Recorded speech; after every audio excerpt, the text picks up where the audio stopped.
Hey yoga friends. So I thought I'd talk a minute about why would you do a yoga practice.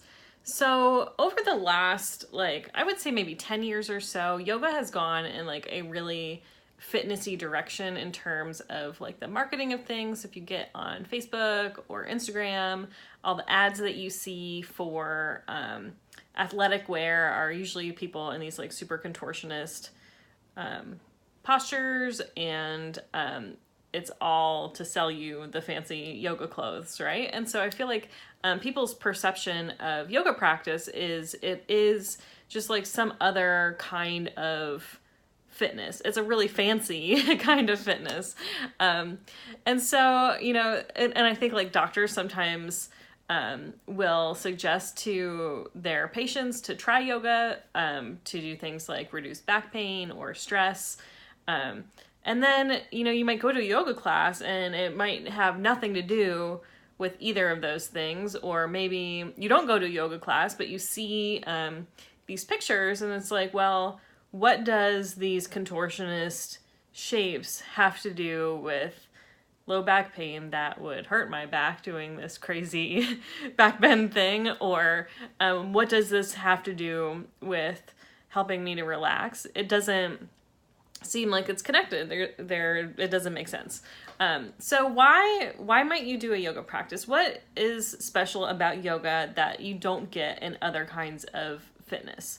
So the primary thing that yoga can really help you with is developing a mind and body connection. So when I very first started doing yoga, I was not fitnessy inclined whatsoever. It's sort of a small miracle that I am now a professional dancer. I don't know how that trajectory happened exactly. But especially if you're someone who feels like you're uncoordinated, yoga practice is a really great way to introduce yourself to understanding where your arms and legs are in space and how to just move your body and to begin to feel what it is just to move and breathe in the body that you have. Our lifestyle right now is such that we don't necessarily have that engagement with ourselves every day. Spend a lot of time working at a computer or, just kind of generally being sedentary. And so you just might not have a really good relationship of what does it feel like just to be in the skin that you're in and move around. And yoga is a great way to really get to know yourself a little bit better. And I mean, it could be argued that if you were to take a weightlifting class, there is a attention to things like form and technique, but really, it's a little bit different than being in a yoga practice where it really is about the intrinsic sensation of feeling from the inside out rather than looking at alignment from the outside. Although there are some yoga practices that are more about the technique of the form, but in my world it's always about what does it feel like from the inside.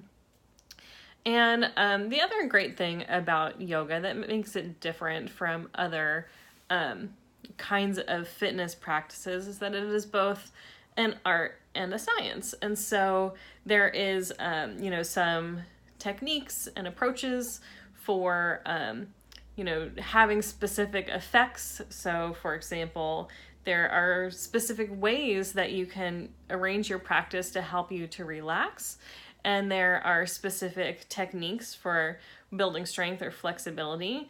But it's also not like a dogmatic thing. Everybody's an individual. You have your own areas where you might have tightness. You have your own state of mind, your own attitudes and opinions about things. And there is also an art to kind of figuring out exactly the right kind of practice for you.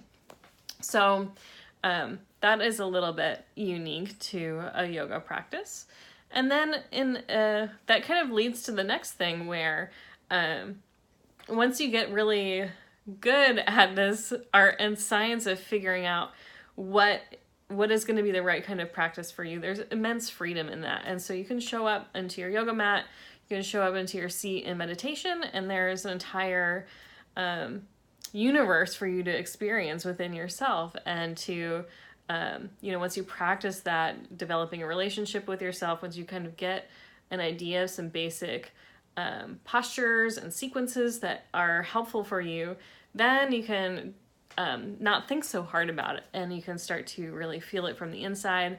And that's one of the most satisfying things about doing a yoga practice, is that there's just this tremendous sense of freedom in being able to just move and be in your own body for even 10 or 15 minutes at a time. It's among the most satisfying feelings, just to be in your own body.